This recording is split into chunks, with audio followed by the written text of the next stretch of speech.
Good morning, Knicks Nation. Today is Monday. It's the last day of February, the 28th of February, 2022.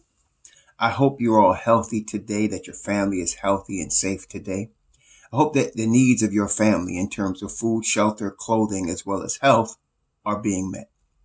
Blessings upon those that work in the healthcare field and those that are the first responders,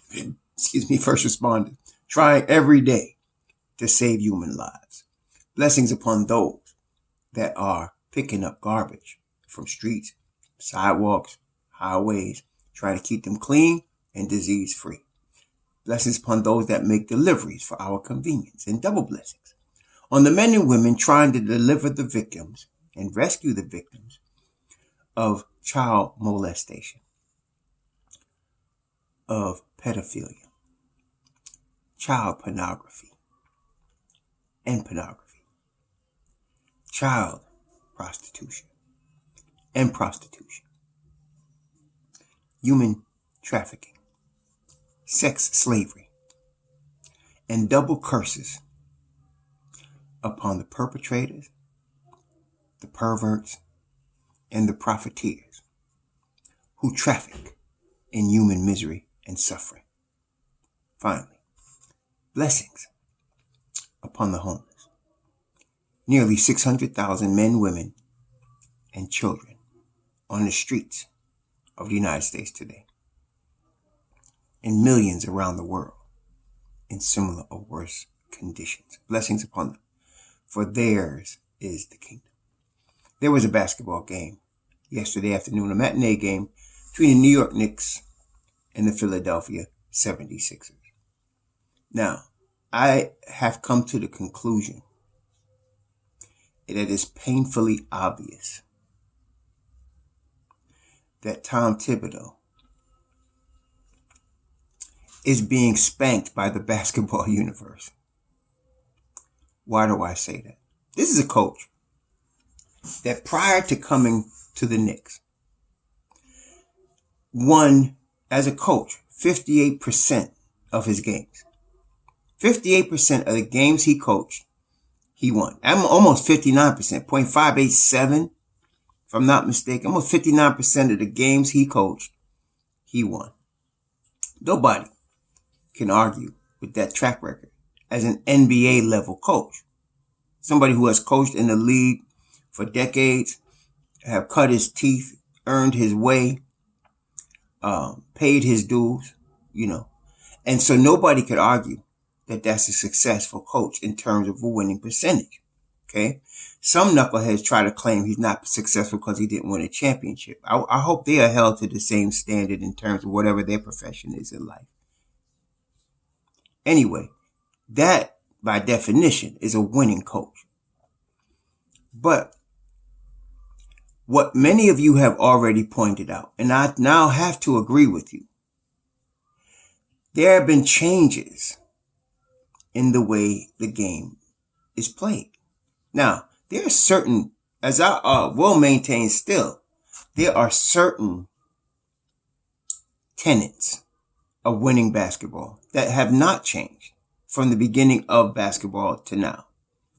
Defense still wins championships.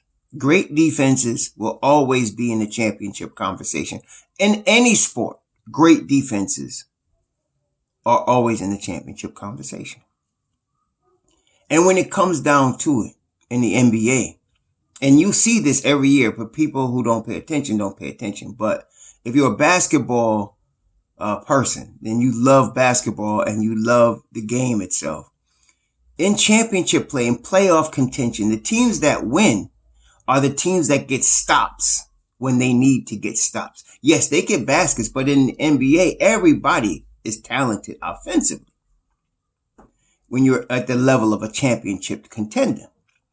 But the key is, can you stop somebody from getting a basket in a talented league when you have to?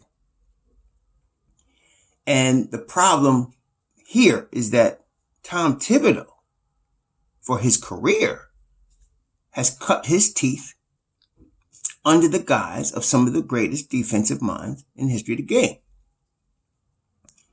And so he was known and has been known as a defensive coach. all the way up to last season. But something happened. And instead of mea culpa, in other words, I was wrong here. I need to go back to basics. And generally, brethren in Knicks Nation, isn't that what all of us do when we're in times in life where we don't understand or things are confusing or, things like that? What you do is you go back to the basic tenets that you started to focus your life on. Because somewhere you got lost along the way. And even in sports, when a hitter is in a slump, when a shooter is not shooting, they go back to the basics. What got them to be a great shooter? What got them to be a great hitter? And they start from the ground up again. Tom Thibodeau has refused to do that. He has refused to go back to the basics and start with his defense. Most people are so star-crossed on offensive play, and I can understand that. Basketball is sports. Sports is entertainment. Entertainment is there for people to enjoy. And what people like is exciting things, which generally involve offensive basketball. Dunks, jump shots, moves, that is what people like to see. But again, when you're understanding basketball on a deeper level, you need to see certain things. Ball movement, defense, fundamentally sound boxing out and rebounding. This is what you need to see. The Knicks were doing that last year. This year they have not. And Tom Thibodeau has compromised his own principles on many levels. Now, I get people every time I do a video, I'm picking on Tom Thibodeau. He is the head coach of an NBA franchise that is a historic franchise in a historic city. It's a big job. And so when you have a job like that and you win, you become coach of the year. But when you lose, you become a bum. This is the way it is. Does Leon Rose take some blame? I've repeatedly said yes. He should not have signed Kemba Walker. He should not have signed Evan Fournier. And again, I will say it again. Evan Fournier has shot the ball well, but he is not a defensive player. And as it turns out, I think anybody with half a brain would look back on it in 2020 and say, you know what? We were better with Elfrid Payton and Reggie Bullock last year. And as frustrating as that was, we were better with them two guys. Why? Because they started with defense. They have their flaws, obviously, but they started with defense. This year's team has given up. It's one of the worst defensive in the NBA, the New York Knicks right now. People noted that, yes, we're scoring more points, but what the heck does that mean if you've given up more than you score? So now, yesterday we lose to Philadelphia, and that was not unexpected, and that's the unfortunate thing. We can pretty much rack up a loss after loss. Why? As we all know now. I mean, listen, if you follow the Knicks this year, I think I said it a long time ago, but now everybody's picking it up. What's insanity, y'all? What is insanity? Doing the same thing and expecting a different result. And so, that's been really above all things the issue this year. Thibodeau has refused to make adjustments to bring back a vaunted level or some sort of level of defense. He has refused to do it. See, at the end of the day, that's where you start getting calls for a Deuce McBride. That's when you start getting calls to see where the young people are, because what he's doing is not working. Now, to be fair, I always said, and I still believe it, defensive-oriented teams take longer to progress during the course of a season. They take longer to hit their stride. But when they do, they really start playing well. And I used Miami as that type of example. Philadelphia also. They were like 500 month and a half, 2 months ago. And below 500. Look where they're at now. Okay? And they play defense. Okay? Now, the New York Knicks, I was expecting that same thing.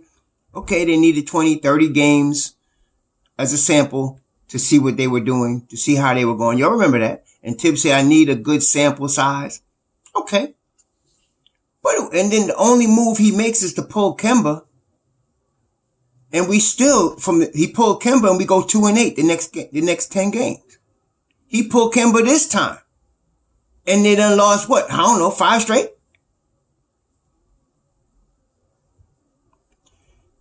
So now,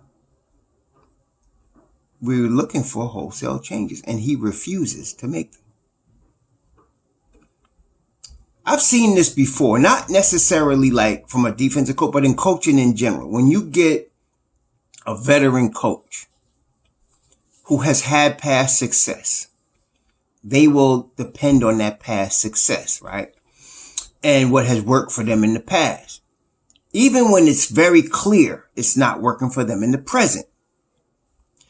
In past situations when that has happened, you guys should know what the end result is. And it's not good. Not good for the team, and definitely not good for the coach. Okay? And Tom is headed to that way. It's like in the movie Wag the Dog, right? In the movie Wag the Dog, you have a government agent that approaches a Hollywood director. If you haven't seen the movie, it's an old movie. And the government agent is Robert De Niro. So he's approaching this Hollywood director. I forgot who played the Hollywood director. But he's saying that the government needs him to make a movie. And the movie is about a war. Even though the war didn't exist, he wanted the director to create the war and put it on film. Okay? And so the director kept asking questions. Why am I doing this? And this guy from the government saying, don't ask any questions. Just do what we're asking. We're paying you to do that. So he did. But he kept pushing and pushing and pushing and pushing to try to find out stuff that they didn't want him to know. And he was being stubborn. And at the end of the movie, it was disastrous for him. The Hollywood director no longer existed. Well, Tibbs is the director. He's being stubborn. He refuses to make adjustments when it is clear things aren't working. And eventually, he will no longer exist as the New York Knicks head coach if he continues in this vein. Now, I did a video, maybe it was 3 weeks ago, where I said the best is yet to come. And what did I mean by that? A lot of y'all don't even look at the video. You look at the title and you make assumptions on what you think the video is about, which is normally not the case. The video is not what you think it is. But anyway, what I said then, and I still believe now, is if the Knicks at the time had dealt all of these veterans, except like maybe Julius Randle, and played these kids under Tom Thibodeau and let him whip them into the discipline that he usually does, they will win second half of the season. And he will be doing his best coaching job ever, in spite of himself. I still believe that. But only now, the management is really letting him embarrass himself. And that's what this is. It's an embarrassment right now. It really is. I would say a guy with Tibbs's resume doesn't deserve this. He doesn't. But he's bringing it on himself. He's bringing it on himself. Okay?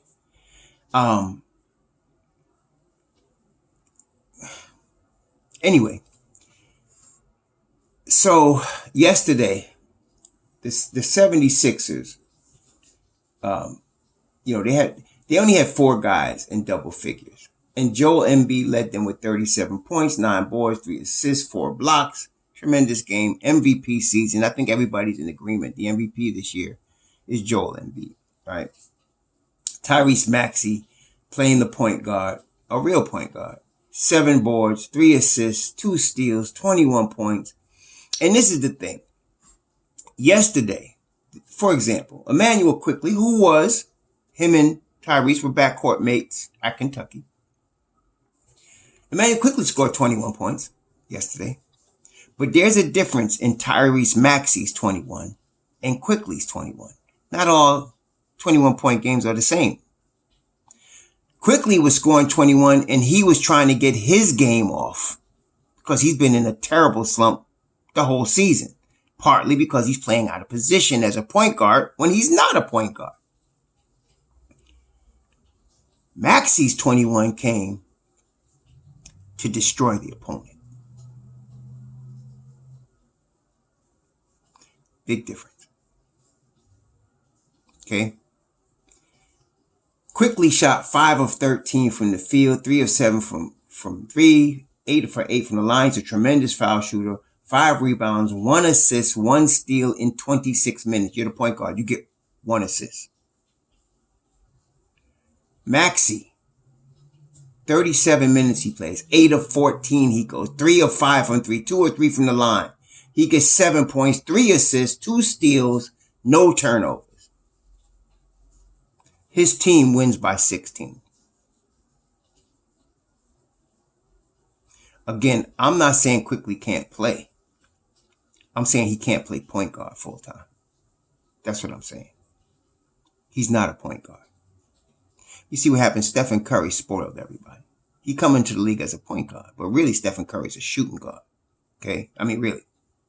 And so everybody thinks all point guards are supposed to be like that. That's not a traditional point guard. That's a change the game historical point guard. That's Stephen Curry. Now everybody's going to do that. Just like Kobe Bryant. Kobe Bryant really and truly was a ball hog. But he was such a great bad shot shooter. And a tremendous, tremendous defender. All NBA defense. Okay? And pushed it like that every night, every game, every practice. A phenomenon that doesn't exist often. But other players, your Alonzo Triers, your Julius Randles, that try to copy Kobe, don't look good. It looks like a ball hog, because that's what it is. But not everybody's Kobe. Not everybody's Stephen Curry. There's traditional point guard play that you still need to have. You need to have your Jrue Holidays. You need to have your Chris Pauls. You need to have your Kyle Lowrys, your traditional point guards. So Quickley is a gunner trying to play point guard. And he can't.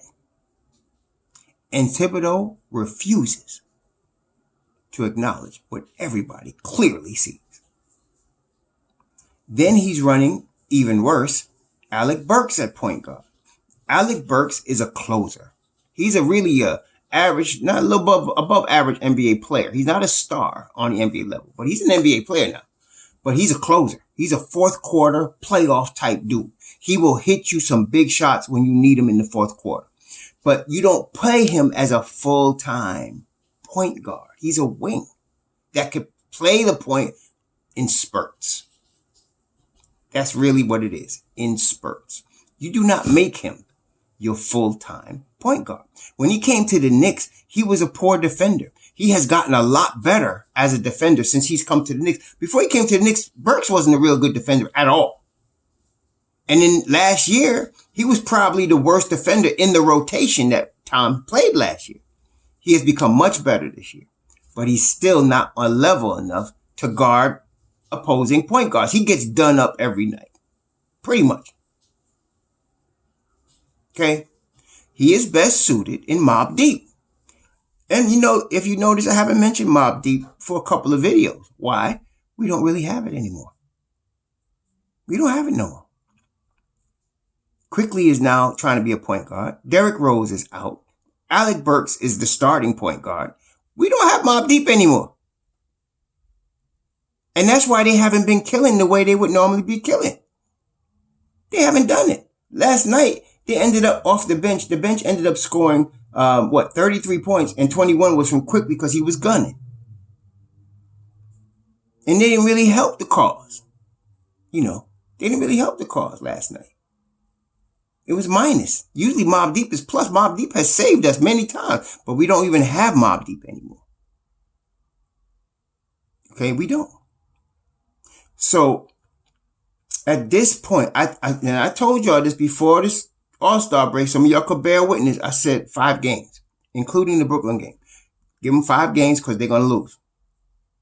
Because he's doing the same thing. It's not hard to predict the result when you're doing the same thing. It's not hard to predict the result. And that's the result we're going to get. Okay? Especially now that Grimes is out. Forget it. Okay? So now they lose. They have lost 5 straight. What? Is it 5 straight? I think they have lost 5 straight. Including the last 3 of the 5 I was telling y'all about. Okay? Including that. So now you got Philly again at Philly now. Now, here is really, this is really crazy, right? So, most of the time, when you're playing the same team 2 times in a row,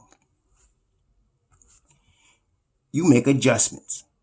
I know it's funny, right? You make adjustments. In other words, you see a team sees you, and you counter in each other. It's almost like a playoff situation. So you're making adjustments for the next game, but I think y'all know the finishing of that. Philadelphia is not. They can make adjustments, but for what? Because Tibbs ain't making them. You're going to try out the same players, do the same thing, and get the same result. So then you're traveling to Phoenix. You're traveling to Philly, Phoenix, Clippers, Sacramento, Dallas, Memphis. Then you come back home really to Brooklyn.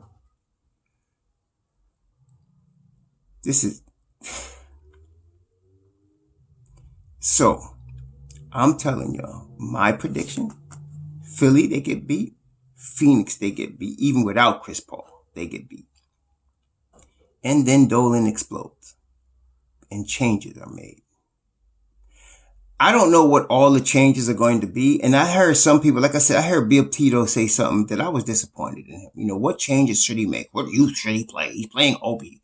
You can't play Obi more than 15 minutes. What are you going to get for more than 15 minutes? Maybe an all-star?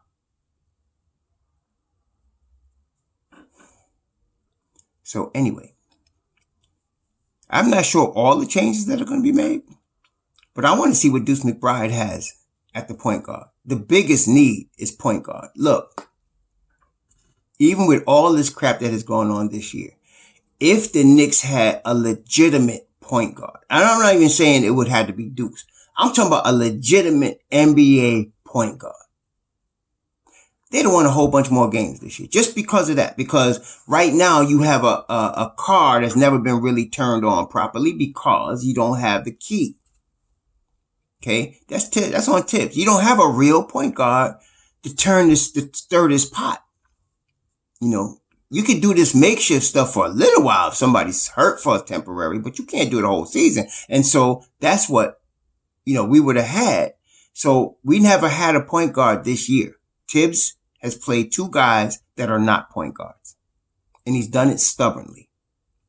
The only point guard that's healthy on the roster right now is Deuce McBride. So I want to see what he has. As y'all know, I'm very high on Deuce McBride. Some of y'all not. But regardless, whether you are high on him or not, and some of y'all going to crap on this video anyway because you just want to crap because you just a crappy life that you live and you just don't like Deuce McBride. But I don't care. I just want to see what he does. I want him to play at least 15, 18 games and let's see what he has. If he stink, he stink. But let's see it. Can't get any worse. So, anyway, that's where we at. And I don't know how it's going to end up at the end of the season. Like I said before, I'm not saying they should fire him, but if they did, I understand. Don't play with a season like that. Don't play with New York Knicks fans like that. Just being stubborn because you want to. We're trying to win here. Okay, so this long-term sustainable winning, it includes making adjustments and playing young players. This win now crap ain't happening. Look, even if they brought back the same crew from last year and we did the same thing this year, we would end up the same way. Because those guys were limited. They were limited. Okay? We have drafted some promising talent. Obi Toppin's a promising talent. Okay, he really is. Yesterday it came out, Woj said that they were now discussing the extension for Mitch Rob. That's a smart move. It's about time they do that now. Okay? Whatever the money's going to be, I'm thinking he should get at least what Robert Williams III got from Boston. Okay, he's not going to be $100 million, he's not going to be Jared Allen. He's not going to be Clint Capella right now. But you give him some security. He's been underpaid for 4 seasons, severely. So he should get at least $33 million, $39 million, and the max he could get from the Knicks is 55.6. Anything in that range, I'm be happy with, and I think he'd be happy with it. And he's going to prove, now he's not even near his prime yet, so he's going to get better. I'm really high on Mitchell Robinson. Then you have, of course, the new face of the Knicks. The new leader is RJ Barrett. And they really need to, and I think they will, start to think about complimenting him. Okay? And that's what you need to do. He's a guy that he gets bully ball is down to a science. He's now shooting very well. He's going to continue to do that. He needs to improve his foul shooting, but he's 21 years old. Yesterday, he was guarding the most difficult guard at the guard in the NBA, James Harden. And he did a good job. Okay. While he was also scoring 24 points. Not efficient 24, but he's guarding the toughest guy in the league to guard from that position. Okay. And he's guarding a point guard. Think about that. He's guarding a point guard. RJ's a wing. That's a kid you want to build around. Okay. So you got him. You got Deuce. They're playing Jericho Sims finally. Imagine what Jericho Sims would be able to do if he had been getting time all season instead of right now. But okay, he's getting some time now. Let's keep that up. Okay? Then now you got Cam Reddish. Some players are built to come off the bench, like Emmanuel Quickly. Some players are built to get into a flow and over the time of the game start to play better. When Julius Randle's at his best, that's him. Cam is like that. He needs to be in the flow. Bringing him off the bench is hard for him. That's not his style. He needs to be in the flow of a game. Okay. So if he was to be getting 20 to 25 minutes, like if he was to be getting Burks' minutes, that would be good. Okay. So I hope that we see that as well. See, these are things we want to see. Okay, so, and we will see one way or the other, with Tibbs or without him. I just hope Tibbs saves his job because I don't know what type of coach Johnny Bryant would be. I don't know if they're going to go get a Kenny Atkinson. I would love for them to do that. I'm pretty sure they're not going to hire Mark Jackson. I think that's an NBA thing, not a Knicks thing. Some of y'all are not catching that. He's been blackballed by the NBA. It's not the Knicks.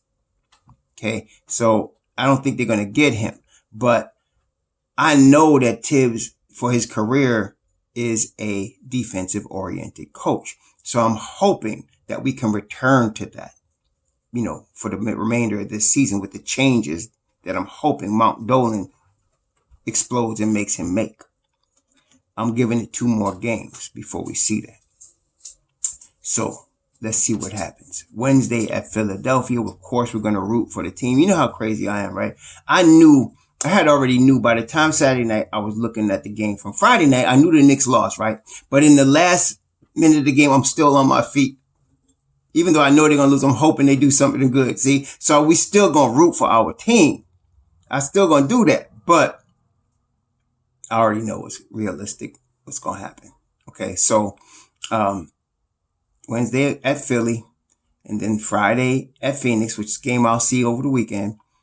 And hopefully, my big thing for this week is to see the change I'm expecting after the 2 games. So let's see what happens.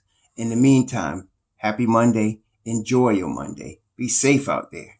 Sure.